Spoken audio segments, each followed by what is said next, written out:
Oui, sans transition.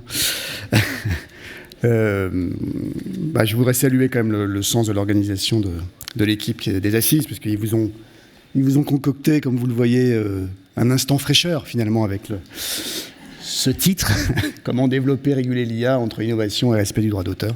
Voilà, donc c'est votre moment de pause. Vous allez voir, c'est voilà. Et puis je me demandais, j'ai adoré la présentation précédente, je me demandais si c'était l'avion de Napoléon qui s'était écrasé sur la salle des fêtes de l'hôtel de ville, mais je demanderai aux artistes si c'était une de leurs idées.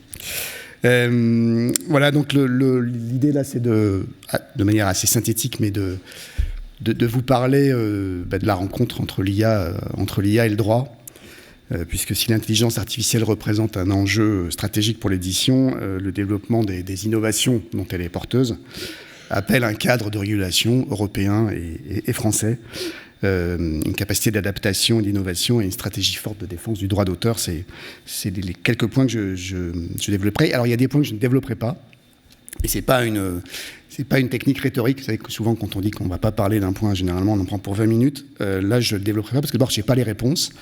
Mais on ne développera pas la délicate question de la protection du droit d'auteur des œuvres assistées ou générées par l'IA.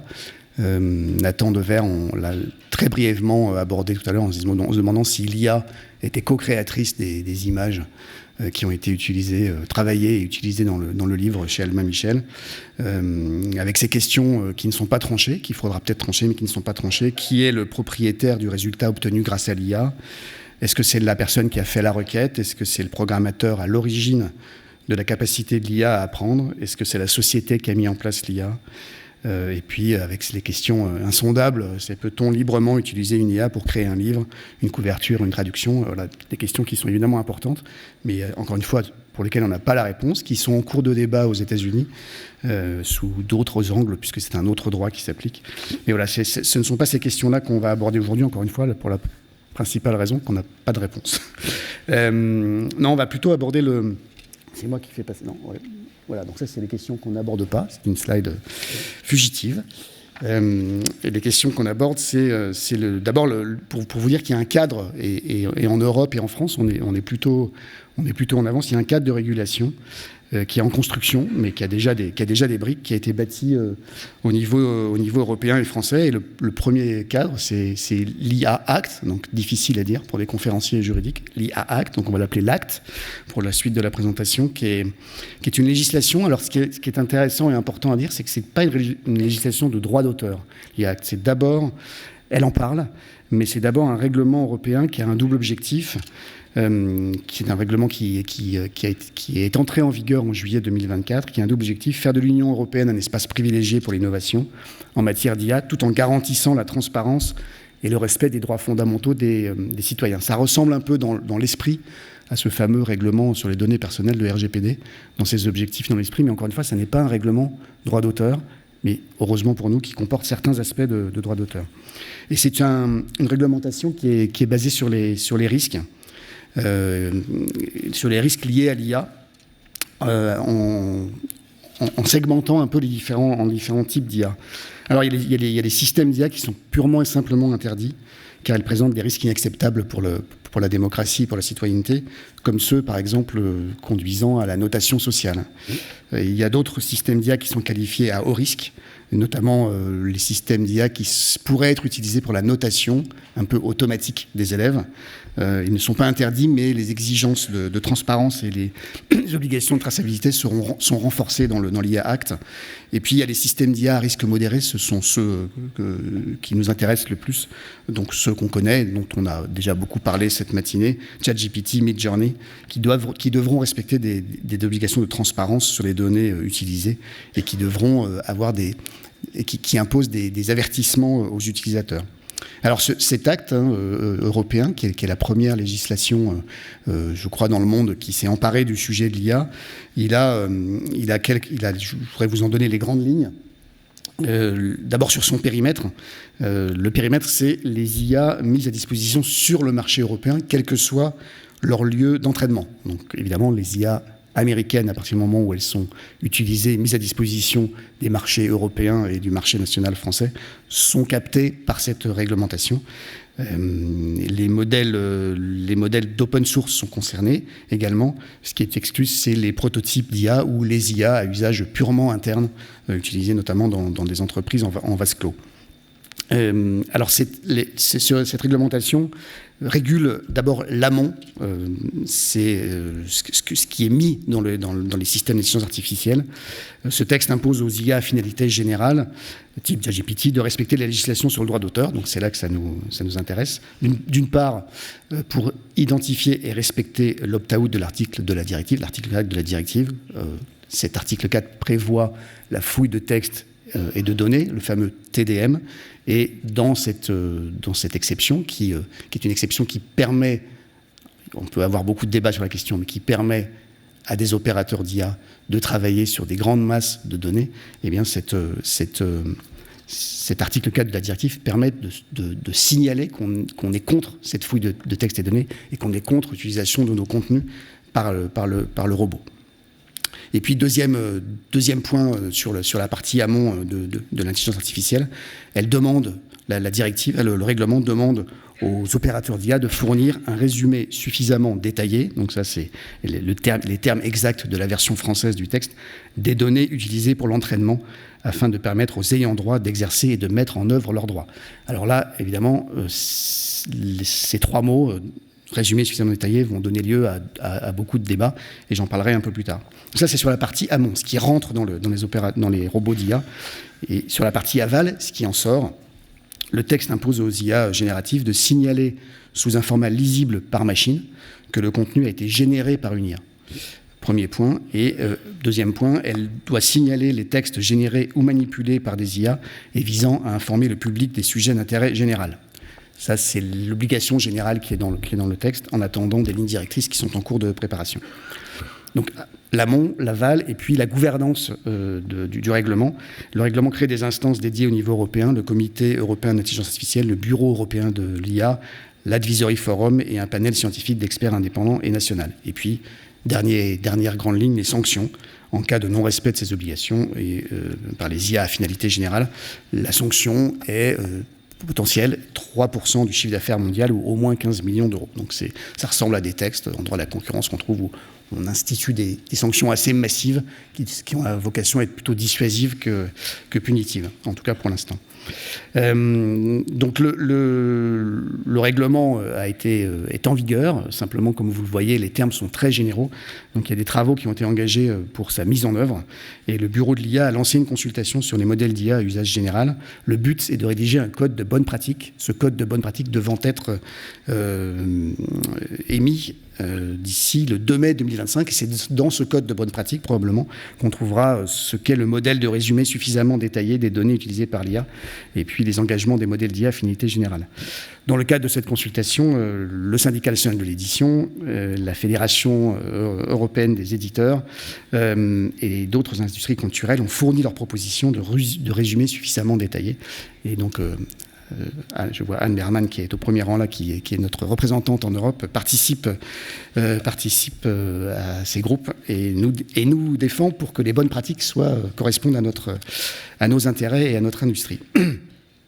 Donc les conséquences de ce texte, vous voyez, ce qui est un texte intéressant pour nous, c'est effectivement de faire respecter, encore une fois, ce n'est pas son but principal, mais c'est un des objectifs qu'on peut lui assigner, c'est de faire respecter les droits d'auteur sur les œuvres publiées par les opérateurs d'IA en les contraignant à plus de transparence par ce fameux résumé suffisamment détaillé. Alors, ce résumé suffisamment détaillé, évidemment, sans surprise, les producteurs de contenu, les industries culturelles, ne sont pas en total alignement avec ce que devrait contenir ce résumé avec les opérateurs d'IA.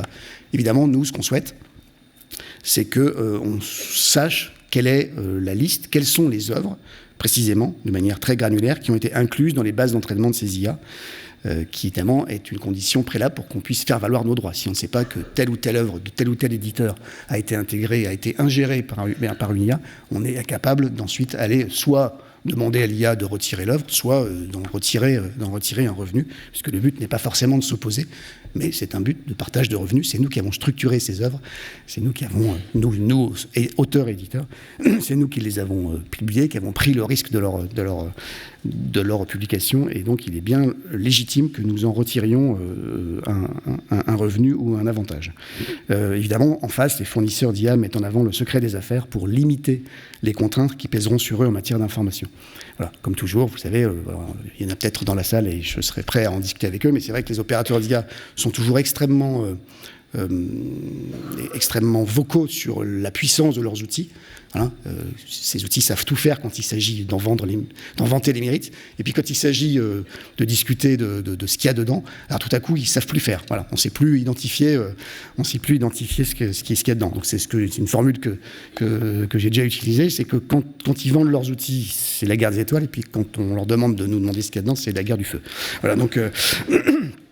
c'est tout de suite moins simple. Mais encore une fois, je suis prêt à en débattre s'il y a des représentants de ces acteurs.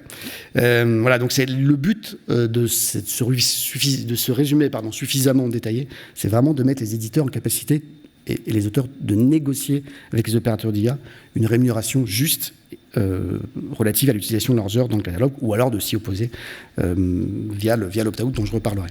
Voilà. Il y a un point de vigilance, j'en parle, mais sans m'y appesantir, sur les IA à haut risque, dont j'ai parlé en introduction, qui concernent les secteurs scolaires et universitaires. Donc l'IA Act prévoit des obligations spécifiques pour les IA à haut risque, qui ont une incidence préjudiciable significative sur la santé, la sécurité et les droits fondamentaux des citoyens, notamment dont le droit à l'éducation. Donc encore une fois, ici, ce qui est visé principalement, ce sont les IA qui seraient mises en œuvre dans des systèmes d'apprentissage et qui viendraient finalement automatiser la relation d'enseignement et la notation et l'évaluation, où finalement on retirerait l'intervention humaine dans la relation enseignant-élève ou enseignant-étudiant, et qui viendrait finalement confier à l'IA à la fois le soin d'apprendre, d'enseigner, et le soin de noter les étudiants. Ça, c'est pour la régulation européenne. Il y a aussi une régulation en France, et notamment via le Conseil supérieur de la propriété littéraire et artistique, le CSPLA, qui est un organe qui est chargé de conseiller le ministre de la Culture, le ministre de la Culture sur les aspects de droit d'auteur. Et le CSPLA a lancé 2 missions sur l'IA que le SNE, mais aussi le CFC, la SOFIA et un certain nombre d'entre nous suivent. 2 missions qui ont vocation à aider à réguler le secteur de l'IA. Autour de la table du CSPLA, il y a tous les secteurs culturels qui sont représentés, toutes les industries culturelles et le ministère de la Culture. Et donc, c'est vraiment la filière professionnelle qui aide à la régulation, ce qui est toujours probablement la meilleure solution, puisqu'on a des solutions terrain qui viennent de gens qui travaillent tous les jours à produire des contenus au sens large culturels. Ces 2 missions, c'est la mission relative à la rémunération des contenus culturels utilisés par les systèmes d'intelligence artificielle. Donc là, il y a une volonté politique publique assez claire de créer un marché unique de la donnée. Ça a même été une recommandation de l'autorité de la concurrence qui est venue se mêler il y a quelques mois du marché de l'intelligence artificielle, et qui a incité les acteurs à se réunir pour créer un marché de la donnée.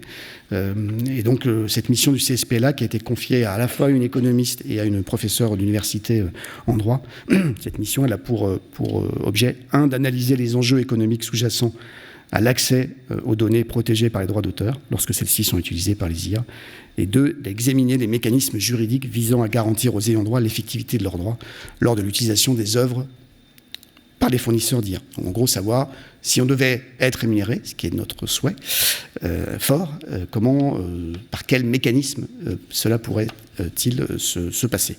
Le syndicat national d'édition que je représente aujourd'hui a porté une position ouverte sur les modèles économiques relatifs à l'exploitation des œuvres.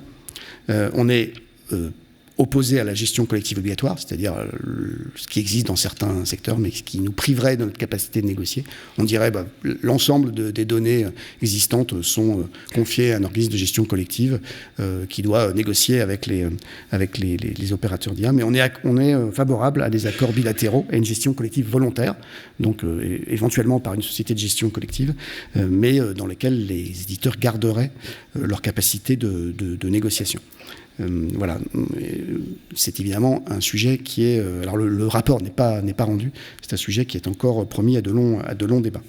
Voilà, il faut quand même noter, puisque c'est une actualité très récente, que l'éditeur américain HarperCollins vient de proposer, vous l'avez sûrement vu dans la presse, à certains de ses auteurs un contrat avec une société d'intelligence artificielle dont l'identité n'est pas connue. Et on ne connaît que ce que HarperCollins nous en dit dans la presse.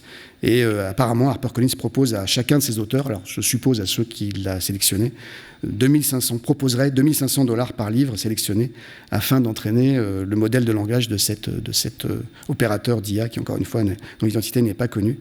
Et voilà, et donc HarperCollins a ouvert le débat, mais en choisissant, pour faire le lien avec ce que je viens de dire, la voie de la négociation de gré à gré, sans parler de licence collective ou de licence légale. Le deuxième travail du CSPLA, c'est la mission relative à la mise en œuvre du règlement européen établissant des règles harmonisées sur l'intelligence artificielle. Pour faire court et pour ne pas prendre trop de temps, l'idée là, c'est que les secteurs culturels proposent eux-mêmes leur propre modèle du fameux résumé suffisamment détaillé dans le débat qui a cours actuellement à Bruxelles et au niveau européen pour appliquer cette disposition de l'IA Act.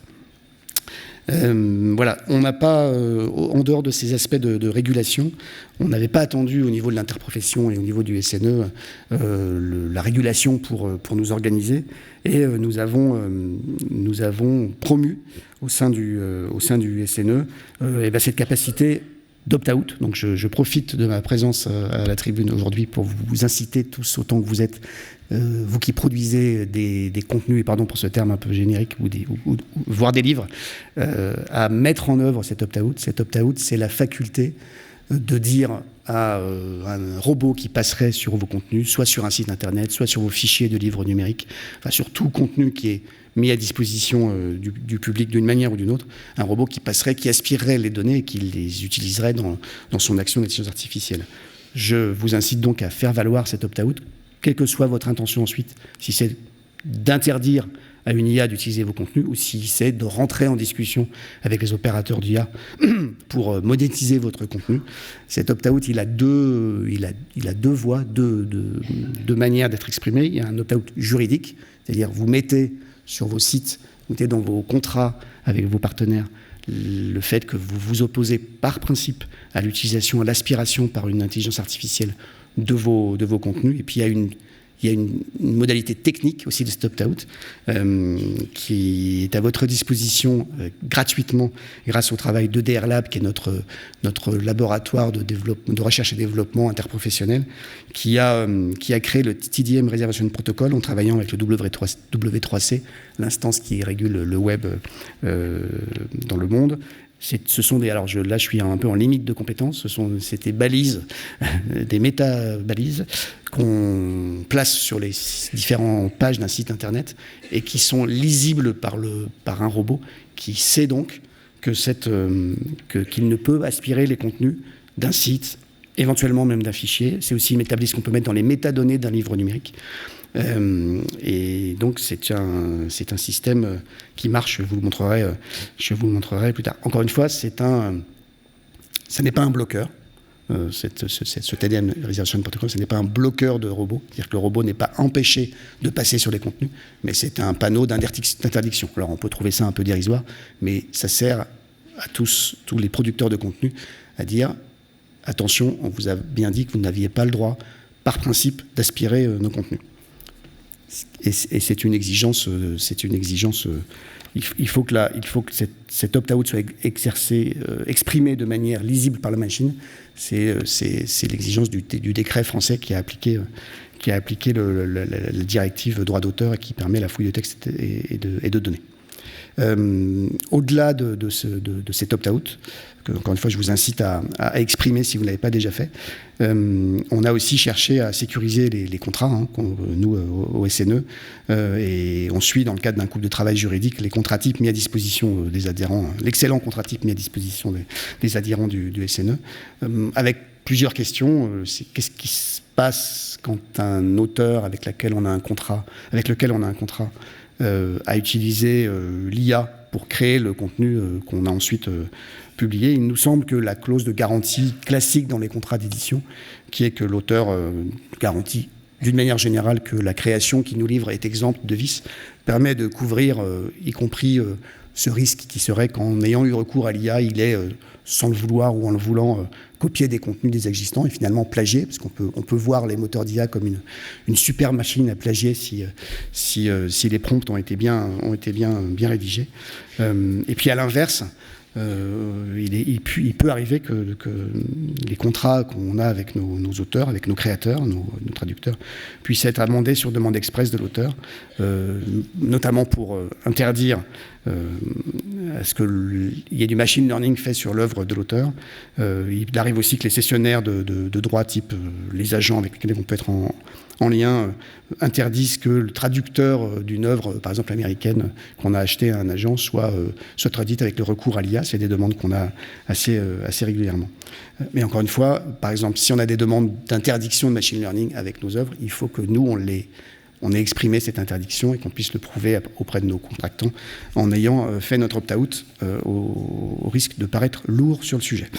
Voilà. Et puis, au-delà des aspects contractuels, au-delà des aspects participation à la régulation via le CSPLA et puis à la discussion au niveau bruxellois à l'application et à la mise en œuvre des lignes directrices de l'IA Act, on a aussi une stratégie de défense du droit d'auteur. Alors aux États-Unis, vous l'avez sûrement vu, et plusieurs actions sont en cours pour faire sanctionner des utilisations non autorisées d'œuvres à des fins d'entraînement d'une IA. Des entreprises de presse, des auteurs ont intenté des actions en justice contre des fournisseurs d'IA générative, tels qu'OpenAI, fournisseurs de ChatGPT, Microsoft, Anthropic, Midjourney, etc., etc. Et y compris aussi vers les fournisseurs de hardware, tels que Nvidia et Intel, qui fournissent, vous savez, ces processeurs qui permettent aux robots d'IA de fonctionner. Ça, c'est aux États-Unis, donc c'est intéressant, puisque on nous oppose souvent à nous, industrie du secteur culturel, notre caractère défensif. Et puis à nous, Européens, notre manque d'appétence pour l'innovation. Vous voyez que là, c'est aux États-Unis que ça a commencé, les actions défensives. Pour l'instant, pas ailleurs. Voilà. Il se trouve quand même que devant le manque d'allant des fournisseurs d'IA à obtenir des autorisations auprès de nous, en France ou en Europe, face à quand même des attitudes d'opérateurs d'IA de capter tous azimuts les contenus qu'on a produits. Et puis, on constate aussi des actions de plus en plus développées des opérateurs d'IA pour camoufler les œuvres qui sont dans leur dataset. On envisage quand même, nous en France, en tout cas un certain nombre d'entre nous, quand même des actions contentieuses qui n'auront pas forcément pour objectif final d'aller faire condamner tel ou tel opérateur, mais presque comme un levier pour qu'au moins on puisse engager la discussion, parce qu'il est vrai qu'il faut être clair, les discussions avec les grands opérateurs d'IA sur la manière dont ils peuvent utiliser nos contenus n'est pour l'instant pas engagée. Voilà. Et puis un autre aspect, alors oui,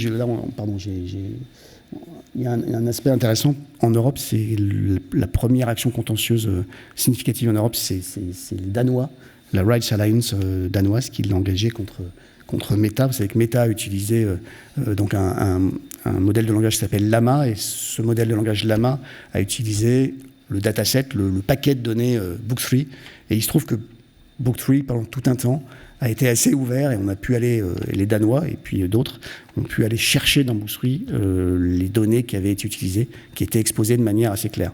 On rejoint le sujet du résumé suffisamment détaillé.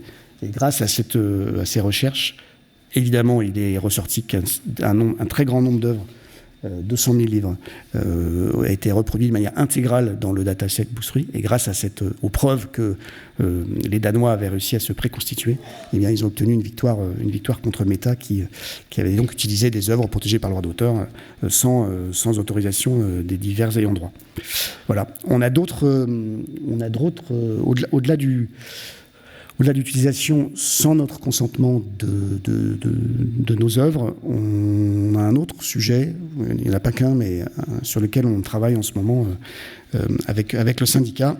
Depuis l'année dernière, on constate la mise en avant sur les plateformes de très nombreux livres auto-édités, notamment dans les genres de la jeunesse, du pratique et du développement personnel, dont on soupçonne, et le mot est assez faible, qu'ils sont générés par IA. Les couvertures sont toutes similaires, les noms d'auteurs sont très génériques, il y a des défauts assez flagrants au niveau des illustrations.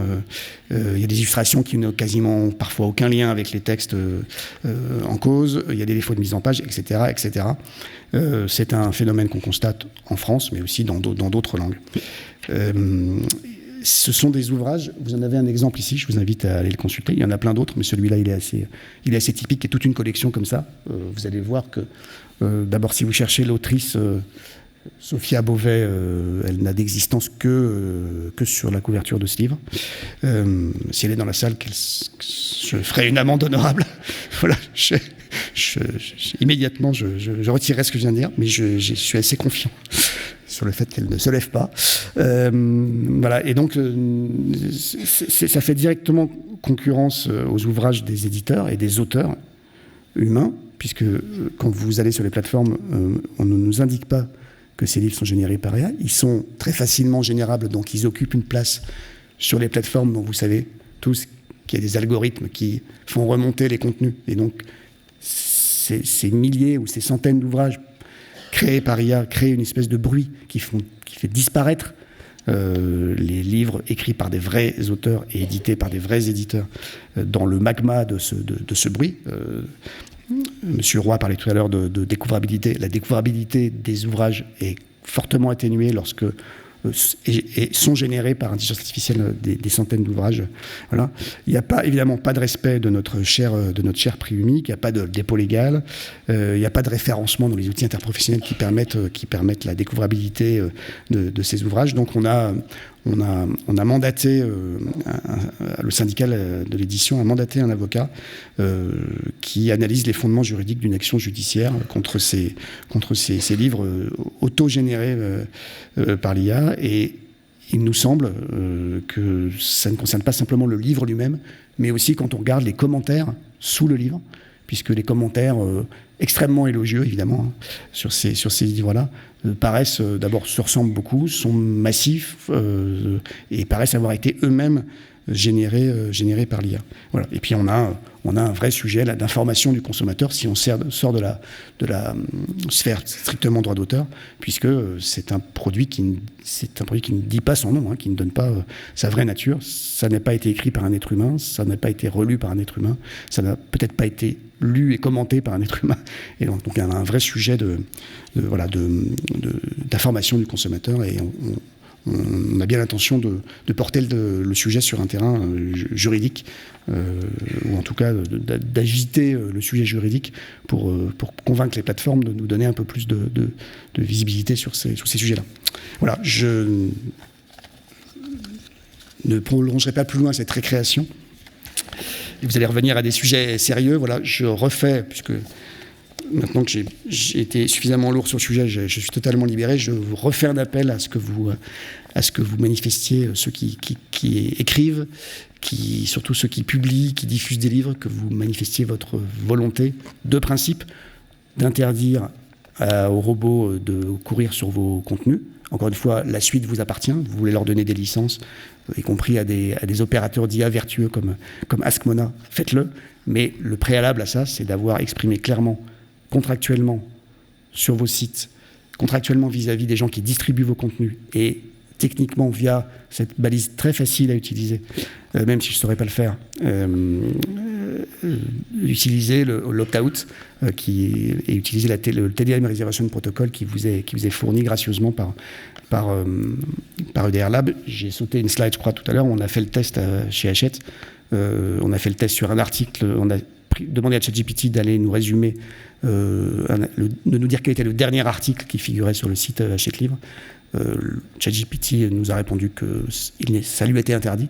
On a fait la même chose sur telerama.fr et ChatGPT nous a donné le résumé du dernier article publié sur telerama.fr. Donc ça peut marcher. Je ne dis pas que ça marche à tous les coups, mais en tout cas, quand les IA sont à peu près vertueuses, ça fonctionne.